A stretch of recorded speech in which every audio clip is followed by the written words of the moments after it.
Hello everybody and welcome to Clydebridge station, and as you can see we're not at the layout, we're in the house because today we've got another modelling idea video for you.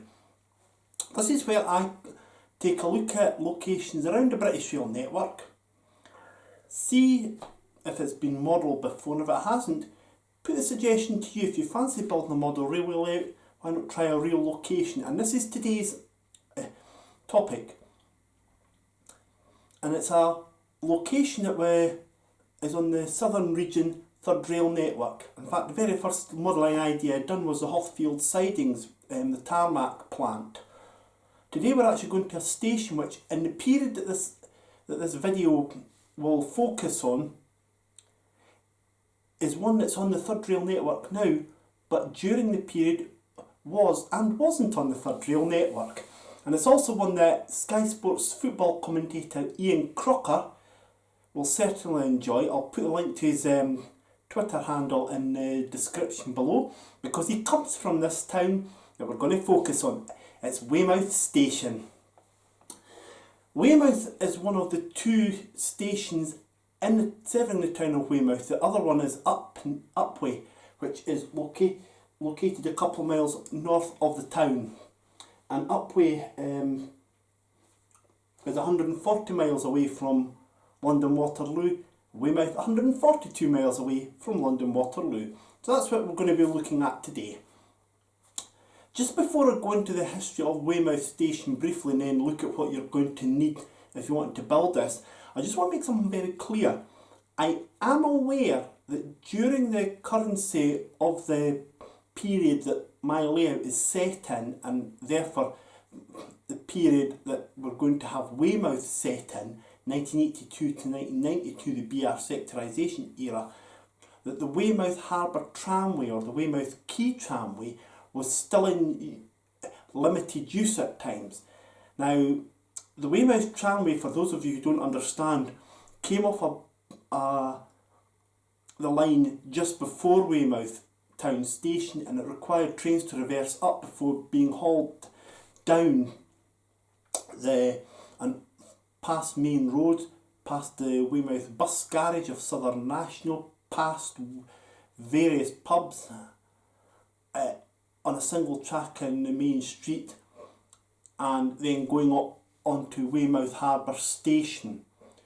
The sight of a fuel oil train going down the main street in Weymouth is something that would do people's nuts in, but it's also very complicated to build. Now, the Weymouth Harbour Tramway was last used in 1989 on a regular basis, and was last actually used in the late 1990s for a rail tour. The operation of it was complex. It needed a police car to travel in front of the train and two other people to walk in front of the train. Think the red flag man, when you had a car in the early days of motoring, you get the idea.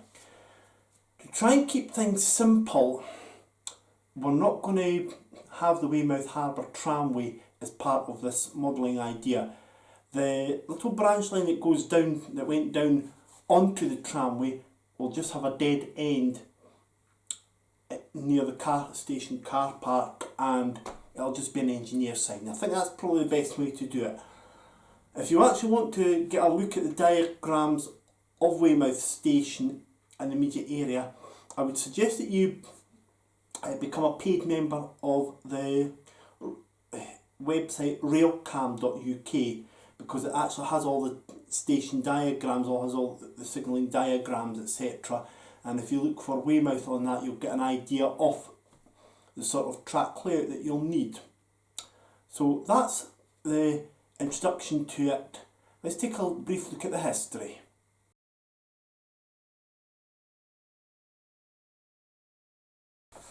Opened in January 1857, Weymouth Town Station was an obvious choice for the railway to serve because of the holiday nature of the town, and this was further emphasised after World War II.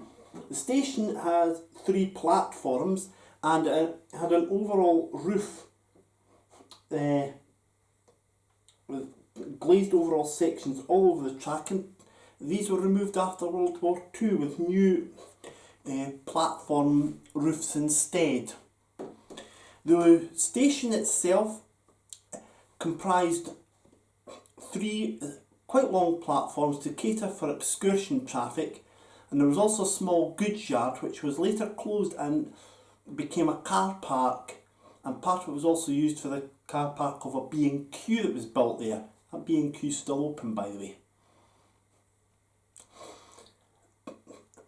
With the decline of the English holiday resorts in the 1960s and 70s, thanks to package holidays going abroad where you can get warmer weather, probably too hot nowadays, the demand for the station reduced inevitably, and the station was rebuilt with a much smaller building that opened under the Network South East banner in 1986. The building still stands to this day, and the station itself still retains the 3 platforms. There was an alteration done in the early 2010s outside the station forecourt where a bus turning circle was introduced, and in fact the first bus depot at Weymouth isn't too far away from the railway station, I should add, although that's just outside the scope of this video. The station is it's got an engineered siding, formerly the Weymouth Quay tramway, and it also has a couple of other sidings for holding coaching stock and locomotives as well. One other interesting little fact about Weymouth station is that the Weymouth Quay station was called Weymouth Harbour, and it was not possible to directly access Weymouth Harbour Station from Weymouth Town Station. A reversal was needed. The station is still well served today, and if you're actually interested at all, the Weymouth station code is WEY, Whiskey Echo Yankee. Let's now take a look at the actual station, what you're going to need for it.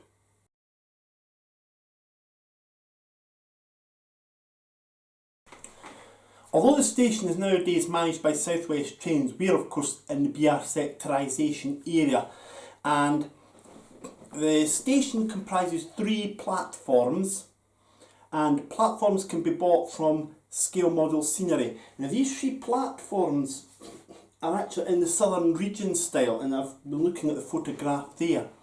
The southern region style platform edging is actually what's below the platform. Wills do make these southern region platform walls, so it's a very good area to go and look for. Now, I don't know if you can actually do this, but it may be an idea to ask Scale Model Scenery if it's possible to use the Wills kit on one of their platforms, so that the platform walls are of the correct era and area, but with a Scale Model Scenery kit. It may be worth checking out with SMS on that one, but I'm pretty sure you could use a modeller's licence if you wanted to and didn't want to bother with them. They should be sprayed grey, and they should also have no brickwork visible on them. That was the southern region style. With there being 3 platforms, the platforms are going to be island platforms, and platform 1, which is the one furthest away as you look at it, if you're looking at it from where B&Q is, platform 1 is one furthest away, and there's a small retaining wall running parallel to Ranelagh Street. That brings me to the next thing, and that is the station roof. Now, station roof is just platform canopies really, and these can be obtained from quite a large number of companies, so platform canopies should be no problem. When it comes to actually modelling the immediate area beyond that, Ranelagh Street, here's a little tip for you. You can get the low relief Metcalfe's houses or scale model scenery houses and SMS pavement sections, and then look on Street View and you'll get an idea of where the streets are. you can actually then use street view images, cut round them and put them on a back scene that would make it look as though the streets are actually going further in, like what I've done on my layout. So, and actually use real street view images for that area. There's a little tip for you. Ranelagh Street is a street that runs parallel to the actual town station itself. A station building, you can get some modern station buildings, I'm sure, but I think you may want to end up scratch building this. There's no bus turning circle during the period that we are in, but what I will tell you is buses in the Southern National livery of the period should be plentiful, and it may be possible to rebrand a bus. During the early part of the period that we're set in, it would be National Bus Company logos with Southern National on it. And these would actually have been green as well. The NBC was very conservative when it came to its colour schemes, in complete contrast to the Scottish Bus Group. Track can be obtained from a variety of places, and you'll have a couple of holding sidings that are also run round loops as well for locomotive hauled stock. More of that shortly. Lamp posts, well, they'll need to be in the traditional red of Network South East, because of course by 1986 it was Network South East, and if you wanted Network South East signage, there's various places that do this. Sankey Scenics, I believe, do it to your own station name. They would do Weymouth, I'm sure, and there's plenty of places on eBay that would do the same thing as well. Just make sure it is in the Network South East era. But if you are modelling 1982 to 1986, it would actually just be plain BR signs in real alphabet. The Network South East didn't come along until June 1986. Which incidentally is worth mentioning as well, that lampposts on the station would have been painted red after the Network South East launch. PD MASH models do a small station lamp that fits into the middle of a platform section, and that's actually what I'm going to be using on my station. So check them out, and they're already painted red as well for you. Now we'll move away from the station itself and we'll go instead to the rolling stock. Initially, during the period that this video is set in, Weymouth was not on the third rail network. The completion of the electrification to Bournemouth in 1967 resulted in the Bournemouth to Weymouth section being unelectrified. The financial justification couldn't be found at the time to extend to Weymouth, rather surprisingly given it was a holiday resort. Once the electrification was completed, brand new trains with some running gear from old 4-rep units, the class 431s I believe they were called, were actually installed in the new 5-car class 442 electric multiple units, the Wessex Electrics as they were called. Now, no company, to my knowledge, and having done a search on the internet, no company actually makes an off-the-shelf double gauge model of a class 442 unit in any livery. An internet search come up with a company based in Hastings called Britannia Pacific, and I'll put the link to the actual appropriate web page in the description below. They do custom made class 442 units. That is what I mean by that, is they are not off the shelf, they are made to order, and you're talking a lead time of at least 6 weeks, I would say, and they actually cost, at the time of filming in September 2025, you're talking £995 for a class 442 unit from Britannia Pacific models. They're bespoke handcrafted models, and it looks quite good actually, but no manufacturer, as I say, has actually made an off-the-shelf model, double O gauge model of a class 442 unit. I've seen also, doing an internet search, that it's possible to buy a kit to put tabs onto the front of Mark III's stock and then convert the Mark III carriages to a class 442. If you did wish to go down that road, I would suggest that you go into various model railway forums on the internet or Facebook groups, or even contact a model railway club if you want to do that. The operation is beyond the scope of this video. But of course, before the third rail came down to Weymouth, well, you've got no problems there, I'm pleased to tell you, because the class 438 4TC units are readily available, and it might even be possible to convert a unit into a 438, very easy to do. These would have carried blue and grey or Network South East livery, and a class 33/1, the bagpipes. These were the 17 class 33s that were converted to push-pull operation with certain southern region units, ironically enough including a 442. 33 ones would have carried the rail blue livery with the BR arrows underneath the cab sides. So you're absolutely spoilt for choice there. There's no problem at all in source and name. The very first actual electric multiple units to work on their own power from Weymouth, by the way, was in early 1988, and it was two class 411 units, 4 seps, with 33106 at the back, unpowered, in case of any difficulties. So the units operated under their own power, but had there been any technical issues, then they'd have turned the power off on the 411s, get the class 33 started, and it would have propelled them. With regards to the 4TC units, you would have had one or more likely 2 units.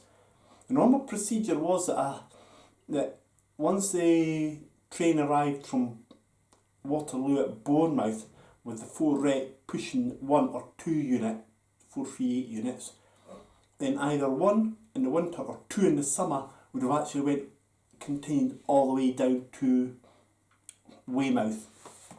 The 33-1 would have hauled it into Weymouth and propelled it out, that way meaning that the unit could easily couple up to the 4 rep at Bournemouth.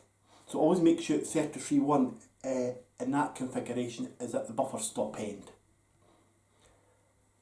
During the period that the layout set in, there was the odd working by class 37s for regional railways. A Cardiff to Weymouth train during the summer months was too heavily loaded, so a mixture of blue and grey Mark II stock with an appropriate class 37 from Canton Depot would have hauled the train.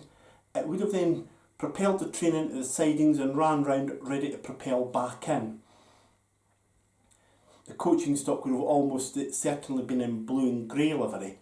And I'm mentioning the locomotive hauled stock for something I'll tell you about in a minute, a wee bit of modeller's licence. If you were going to also model locomotive hauled trains, then class 47s could be used as well, because there was a regular intercity holidaymaker working to Weymouth, and a class 47 with a rake of maybe 6 or 7 Mark IIs in intercity livery or blue and grey livery would have hauled the train. I should also add as well that the class 47 didn't necessarily have to be an intercity livery, but any suitable class 47, and the same procedure as the Cardiff to Weymouth train, it was the 805 from Cardiff by the way, would suffice. Conventional diesel multiple units operated by regional railways did make it to Weymouth occasionally, and the push-pull class 33 ones and 4TCs would have also been hired out to regional railways for working from Weymouth to Bristol. So you can always have them in platform 3. Class 155s did reach Weymouth. However, I must make it very clear that there was the problems that the Class 155s had with their door faults, and this led to a variety of other rolling stock, including Class 150 Sprinter units. The Class 150/2 versions, I should add. But if you have a Class 150 in Regional Railways livery with the Sprinter logo and a 155, you'll be fine. 155s could easily be made from two 153 single car units. Place the larger cab on the outer ends and get them into Regional Railways or Sprinter livery. One thing that Weymouth Station didn't have, to my knowledge, was a station pilot, and Bachmann have actually recently released a new tooling of the Class 09 shunter. So there's your station pilot, but if you wanted to, as Weymouth was a Network South East station, you could actually also have the Bachmann 08 in Network South East livery, and I believe that they brought out 08600 Ivor, which was a former 97800 at Slade Green Workshops, and it was in Network South East livery. So why not have the shunter, which could take the stock out, the locomotive gets released, and then the shunter runs round and brings stock back in, and then the locomotive follows afterwards. That could add a little bit of operational interest to your station as well. And with regards to little things that you can get on the station, like bins and station name boards, these can be obtained from a wide variety of manufacturers as well. But as I always emphasise, make sure you've got the red lamp post if you're doing it in the Network South East era. So there we go, that's the town of Weymouth, a modelling idea for you. And if you fancy having a go at this, why don't you go and start putting the links into the Clydebridge Station Facebook page and other model railway Facebook pages as well, let them see progress. And I sincerely hope, Ian Crocker, you've really enjoyed this one as well. You never know, you might, if you do decide to go model Weymouth Town Station, you might end up with somebody wanting to come and see it. His name is Ian Crocker. Well, hope you've enjoyed this. I'll have a hunt around the British Rail Network for another modelling idea that you can perhaps do one day. And then I certainly hope that you can have a go at it. In the meantime, whatever you're doing, please do take care of yourselves, won't you? And enjoy your layouts. See you soon. Cheerio.